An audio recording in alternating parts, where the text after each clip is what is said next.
अब कार्य का ये पार्ट टू है। इसमें हम कार्य की व्यापक स्थिति की बात करते हैं, मतलब जो परिभाषा है बल गुणा बल की दिशा में विस्थापन, जो कि हमने पार्ट 1 में पढ़ा है। अब हम उसका विस्तार रूप देखेंगे। अब ऐसा तो नहीं है कि हमें बल हमेशा विस्थापन की दिशा में दिया जाए। जैसे इस चित्र में देखो, ये बल इस डायरेक्शन में दिया है, ठीक है, और देखो विस्थापन की दिशा ये है, ठीक है। अब बल और विस्थापन के बीच में कुछ कोण है, देखो ये क्या है, कुछ कोण। इसका मतलब बल और विस्थापन की दिशा में नहीं है। अब परिभाषा के अकॉर्डिंग कार्य वही है कि बल और बल की दिशा में विस्थापन, मतलब विस्थापन और बल एक ही दिशा में होनी चाहिए। तो इसके लिए हम क्या करते हैं, इसके लिए हम देखो बल का एक घटक हम इधर तोड़ते हैं और बल का एक घटक हम ये तोड़ते हैं। कोण की दिशा में जो घटक होता है ये वाला, उसको बोलते हैं कॉस, एफ कॉस थीटा, और दूसरा जो घटक होता है परपेंडिकुलर वो होता है एफ साइन थीटा, ठीक है। अब इसमें कौन सा बल कार्य कर रहा है, तो इसमें जो बल है, देखो ये वाला जो बल है एफ कॉस थीटा, इसकी दिशा इधर है और विस्थापन दिशा भी इधर है। इसका मतलब एफ कॉस थीटा ही हमको क्या करेगा, कार्य प्रदान करेगा। एफ साइन थीटा जो है ये हमें कार्य प्रदान नहीं करेगा, ठीक है। अब हम घटक बल और विस्थापन को दिशा में करने के लिए हम दो पार्ट बना सकते हैं। अब देखो इसको दो जो पार्ट में घटक तोड़ते हैं, एक तो हम ये कर सकते हैं, देखो हमें दिया क्या है, हमें ये दिया गया है, देखो बल इधर दिया गया है और विस्थापन हमें इधर दिया गया है, ठीक है।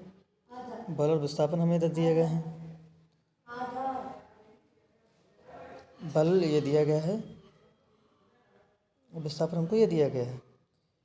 हम बल और विस्थापन के लिए हमारे पास एक ही तरीका है बल और विस्थापन को दिशा में लाने का, वो है घटक। हम क्या करेंगे, देखो हमने एक घटक एफ कॉस थीटा का घटक, या तो हम एफ का घटक इसकी दिशा में तोड़ लें, देखो एफ कॉस थीटा आ गया, विस्थापन तो दिशा में हो गए।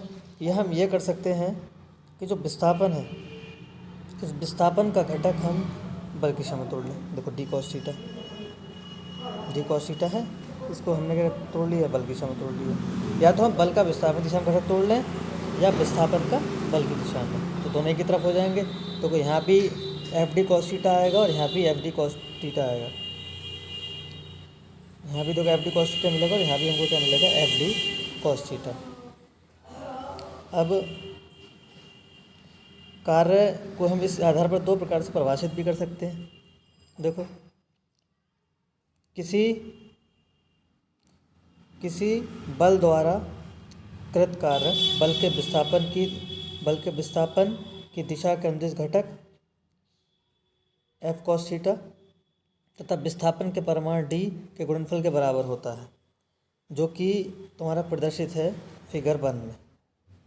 देखो ये क्या है, बल का विस्थापन का अनुदिश घटक और विस्थापन का गुणनफल।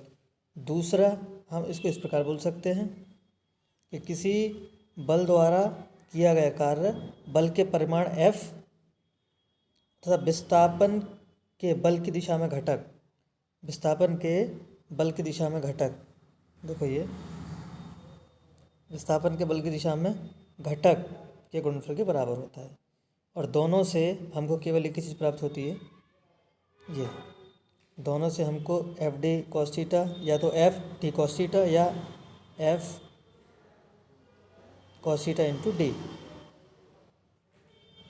यहाँ से हमको अब जो मिला है वो सूत्र मिला, डब्ल्यू बराबर एफ डी कॉस थीटा।